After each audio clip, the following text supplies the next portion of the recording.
Assalamualaikum Ustaz. Ni Assalamualaikum. kalau tadi Ustaz ada bercakap tentang menyakiti hati jiran lah. Tapi kadang-kadang bila menyakiti tu, bila kita balas dengan yang baik.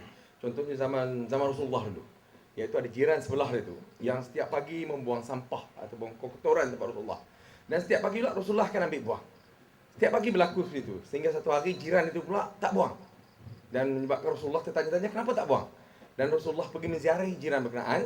Dan jiran berkenaan rasa sangat terharu di atas kehadiran Nabi Muhammad kerana sikap dan akhlak yang baik. Betul. Ini bertepatanlah dengan satu hadis Nabi lah. Kalau saya silap hadis Nabi, Ustaz betul kan?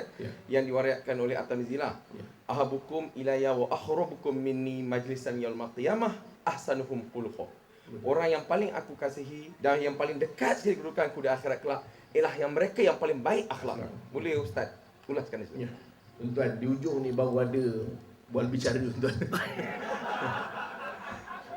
Ini memang tengah malam kita habis ni 2 hari tuan kita punya program ni. Kita akan berhabis pada 10 hari bulan 3 insya-Allah. Jangan main-main. Ini suatu benda yang kita kena terima. Tetapi kita pula dalam konteks kita Nabi ajarkan kita. Sebab itu Nabi SAW contoh yang terbaik. Laqad kana lakum fi Rasulillahi uswatun hasanah. Pada Nabi itu contoh. Apa dia? Contoh yang Nabi bagi. Sebab itu Nabi orang yang dia bukan orang buat tak elok pada dia. Nabi SAW balas balik. Dia tak elok. Tak. Itu kadang-kadang kita kena begitu. Kena perhati. Itu saya sebut khususnya lah kita dalam jawatankuasa SCBR ni. Ya? Maknanya pun kita pun sama. Kadang-kadang kita tengok ada sebagai orang dia tak nak. Jangan kita balas. Dia tak nak pedulikan. Ni besok kita ada surau kan. Siapa tak ke surau nanti meninggal urus sendiri. Ada juga orang begitu. Tak betul. Konsep tu tak betul. Meninggal urus sendiri. Tak betul. Akhirnya dia lagi tak pergi. Bang tak pergi surau. Tak payahlah. Aku besok pun meninggal urus sendiri. Lepas tu kita tak boleh begitu. Konsep tu tak betul. Bila dia patutnya tak pergi, kita pergi tengok apa hal dia tak pergi. Datang rumah dia. Kadang-kadang kita tak tahu tuan-tuan. Dia tak datang. Kita tak tahu apa yang ada. Mungkin di rumah dia ada keluarga yang gila. Contoh jangan kata yang tak datang malam ni dalam rumah semuanya gila. Tak. Jangan gitu. Saya nak sebutkan, ada tuan-tuan. Kadang-kadang kita kata, apa dah dia ni tak pergi. Rupanya di rumah dia menguruskan anak yang cacat. Kita condemn. Ini tak campur orang punya orang ni. Ni masalah masyarakat kita. Kita condemn, tak guna punya orang. Tak pergi suap, kita tak pergi tengok apa ada di rumah. Kita tak pernah tahu. Lepas tu kadang-kadang kita kena pergi tengok. Ini contoh yang Nabi SAW. Dan saya ingat kalau boleh lah. Ini kita dalam proses tuan-tuan pun sama nak buat surau. Jawatankuasa yang ada ni. Lepas tu kita kena perhati masyarakat. Kita kena alert. Ada macam-macam perkara yang kita tak sangka sebenarnya ada pada masyarakat. Tapi itu yang berlaku pada Nabi SAW. Nabi ni orang yang jenis boleh memahami orang lain. Sebab itu kisah yang diceritakan tadi, memang Nabi sendiri datang. Bahkan Yahudi, apa nama ini, yang buat tak baik kepada Nabi SAW, Nabi buat baik kepada dia. Maknanya apa tuan-tuan? Nak sebutkan bahawa konteks kita dalam bermasyarakat dia kena begitu. Lebih-lebih lagi kita bagian pimpinan masyarakat. Dia tak boleh konsep balas dendam. Tak apa, kau tak datang surau, kau jaga. Jaga kau. Besok kenduri aku tak datang rumah kau. Ini orang Melayu punya konsep, bukan agama punya konsep.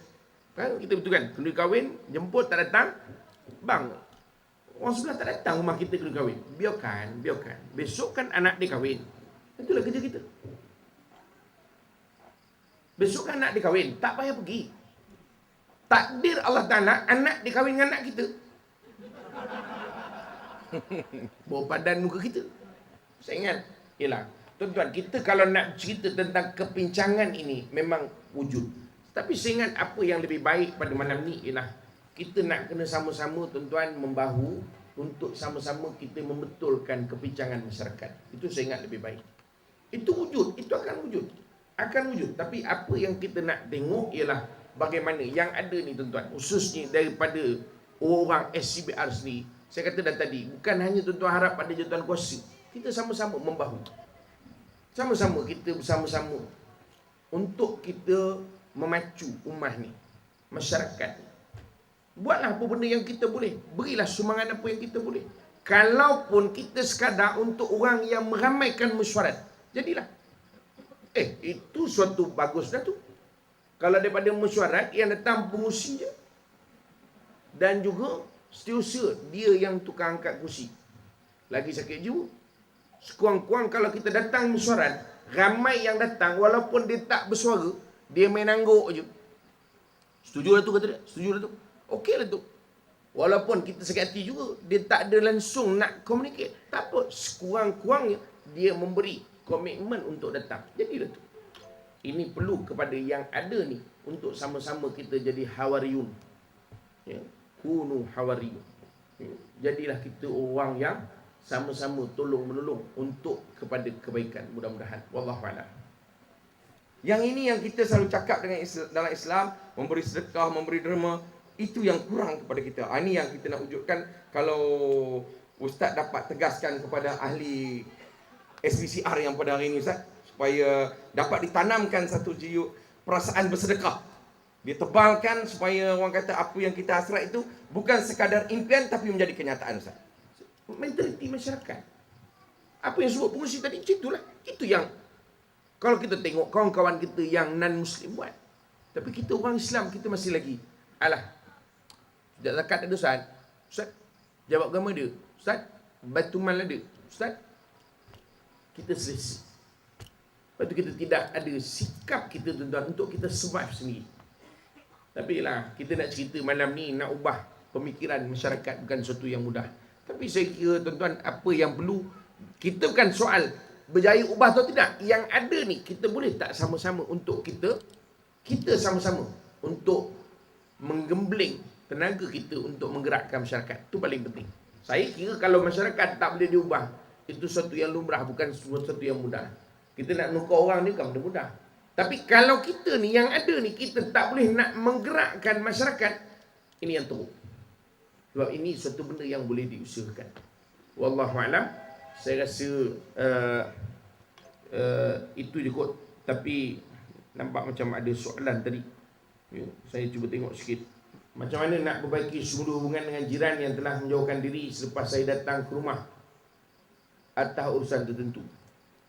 Kita datang rumah menyebabkan jiran jauh diri. Jadi tak payah datang, jiran akan dekat. Pasal kita datang dia jauh, jadi kita tak payah datang kan dia dekat.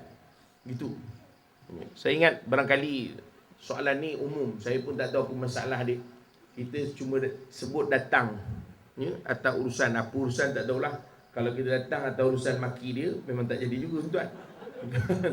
Contohlah, saya tak tahu yang menulis ni apa masalah dia. Jadi barangkali boleh. Ini lebih khusus saya rasa tuan ni. Macam mana nak menyelesaikan masalah tu, saya kira kena perhalusi apa masalah dia. Kalau masalah tu daripada perbuatan kita, kita kena selesaikanlah. Kita kena ubah. Kalau itu daripada sikap dia, kadang-kadang kita kena, kadang-kadang kita perlu jadi orang yang untuk, kita panggil, apa dia panggil tuan-tuan ni? Istilah kita kata tengah-tengah malam ni. Maknanya, kita jadi orang yang, walaupun kita terpaksa mengalah, macam itulah, tolak ansur. Kita tolerate dengan dia. Kadang ada orang tu, kita tak boleh nak ubah dia, kita lah ubah. Kita tak boleh ubah dia, kita ubah. Kita nak ubah dia, dia ada kucing, kucing dia masih terus berak lagi dekat rumah kita. Kita nak ubah dia, dia buat tak tahu. Kita lah ubah. Kita cari jalan macam mana kucing tak berak rumah kita. Dah dia tak nak berubah, kita lah berubah. Betul tak betul? Maksudnya kita berubah. Tuan-tuan mungkin cari ubat apa ke benda, supaya kucing tu bila datang rumah kita, dia tak suka bau ubat tu, dia lari. Itu mungkin cara yang boleh. Mungkin kucing dia suka duduk atas kereta kita, calau balok kereta kita. Jadi kita lah ubah. Jadi kita lah yang tutup kereta kita. Contoh kita. Boleh faham? Lepas tu kadang-kadang kita tak boleh ubah orang kan. Yang boleh kita ubah kita. Kita tengok pada skop yang lebih besar. Kalau kita cakap, jadi bergaduh. Jadi kita tak boleh bercakap, kita ubah je begitu. Tapi lah berapa lama boleh tahan, tahanlah selagi boleh tahan. Ya, jangan akhirnya tuan-tuan makan kucing ni sudah. Ustaz, saya memang tak tegur dia Ustaz. Saya tak nak dia kecil hati. Cuma saya dah geram sangat Ustaz. Habis saya tutup dengan kain pun, kucing dia boleh masuk dalam kain pula. Lah kali Ustaz, saya buat sate kucing dia. Yang itu saya tak masuk campur lah dalam bab tu tuan-tuan. Itu nak kata macam mana. Tapi maksudnya tuan-tuan, kadang-kadang kita nak ubah orang tak boleh, kita kena berubah. Ini suatu benda yang memang kita rasa, oi, bukan mudah tu Ustaz. Betul. Ini dia punya kehebatan Islam lah. Ya. Sebab tu kadang-kadang kita kena fikir yang lebih besar tu, lebih besar. Yang lebih besar tu apa dia? Macam tadi lah. Kalau kita bertekak, memang jawapannya, kita hidup lagi sengsara besok. Kan? Kurang-kurang yang jadi masalah tadi, kucing je. Kan? Dia okey. Cakap dengan kita baik. Ya. Okey ya. Sehat. Nampak mengah-mengah? Alah kak, basuh tai kucing kat belakang. Elok-elok ya, licin nanti jatuh. Relax je dia. Dia tak rasa salah pun. Dia tak pernah tanya, kucing aku ke kata, tak ada.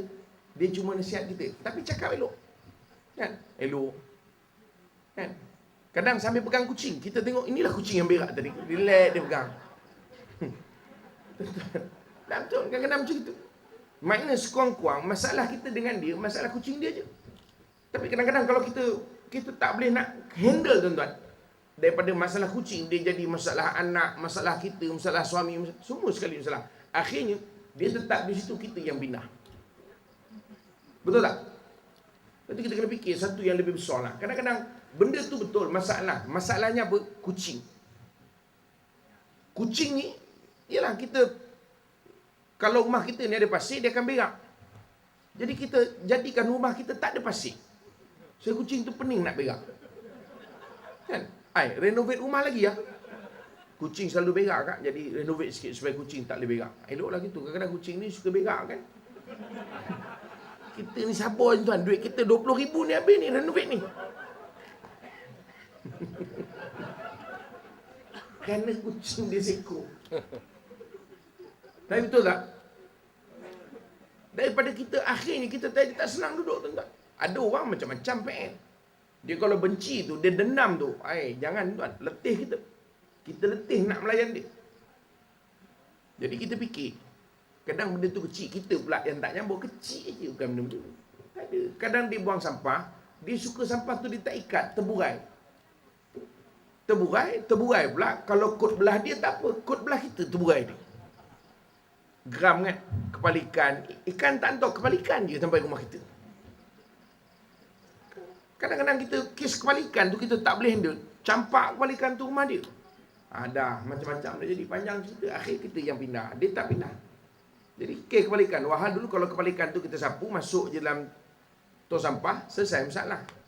Tu maksud dia. Boleh faham tak yang tanya? Saya pun tak tahu apa masalah kak. Kucing ke kepala ikan ke. Sebab dia tak tulis sini. Pasal datang ke rumah dia, kemudian dia terus jauhkan diri. Kita tak tahulah apa masalah dia. Mungkin suami kita pergi rumah dia selalu ke. Jadi sebabkan dia jauhkan diri, boleh jadi juga kan. Aku bagi warning pada kau ya. Wallahualam. Saya habis kot tuan-tuan ni. Ya. Wallahualam. Sekali lagi majlis pada malam ini mengucapkan terima kasih kepada Al-Fadhil Ustaz Arianto Rizal bin Lokman yang telah sudi datang ke taman kita untuk memberi ceramah, untuk menyedarkan kita tentang hidup berjiran. Dan dengan itu, dan dengan Bismillahirrahmanirrahim, dan kita akhiri dengan Ummul Kitab yang kita bacakan sama-sama.